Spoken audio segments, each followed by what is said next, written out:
afternoon, friends and colleagues. It's usually a tough task immediately after lunch to keep you all awake. I hope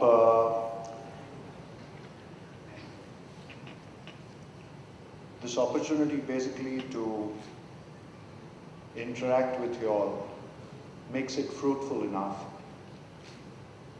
Not just for us, more importantly for you all. Please feel free, especially when we come into the question-answer sessions. I'm sure those issues that you may have that cause a tickle in you, please feel free to ask those right questions, provoke us, so that if we don't know the answers, we learn about it and come back to you all. To start with,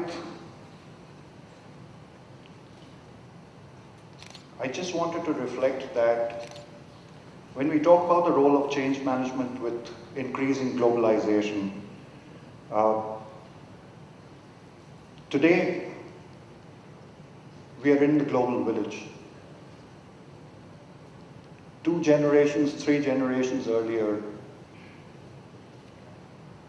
typically individuals used to think it's a great opportunity if you actually went to work somewhere outside your city. I can tell you, today, with my 21-year-old daughter, she doesn't even bat an eyelid when she has to actually go outside the country to work in a different location. There's no question of asking a permission, signing a bond, none of that.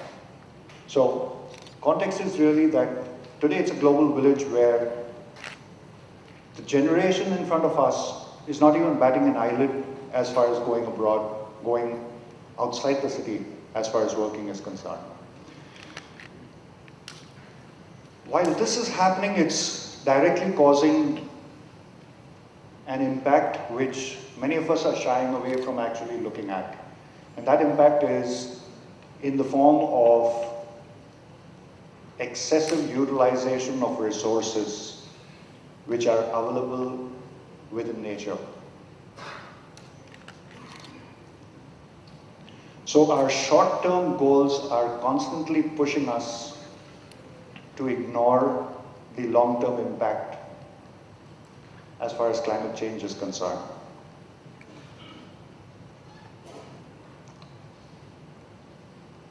This is going to an extent that we can see natural calamities around us that we think is only happening on televisions.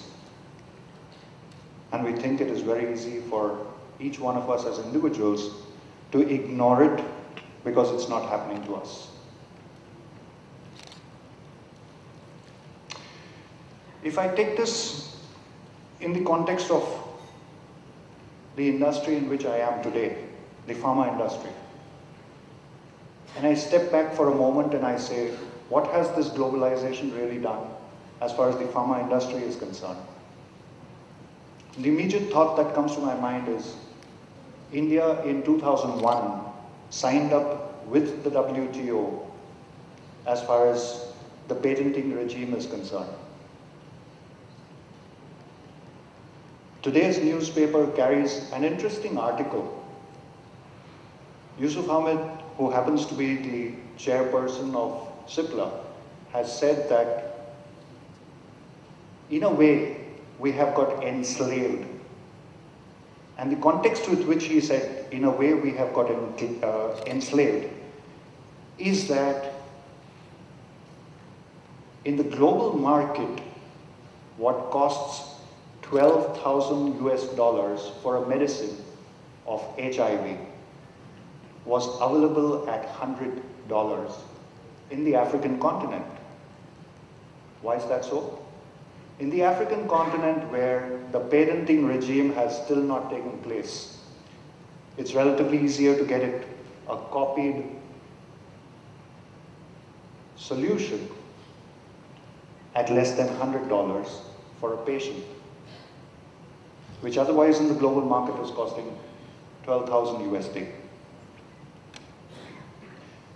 I'm sure as human beings, while globalization is taking place, We're not being differentiated in who gets into a disease and who gets spared.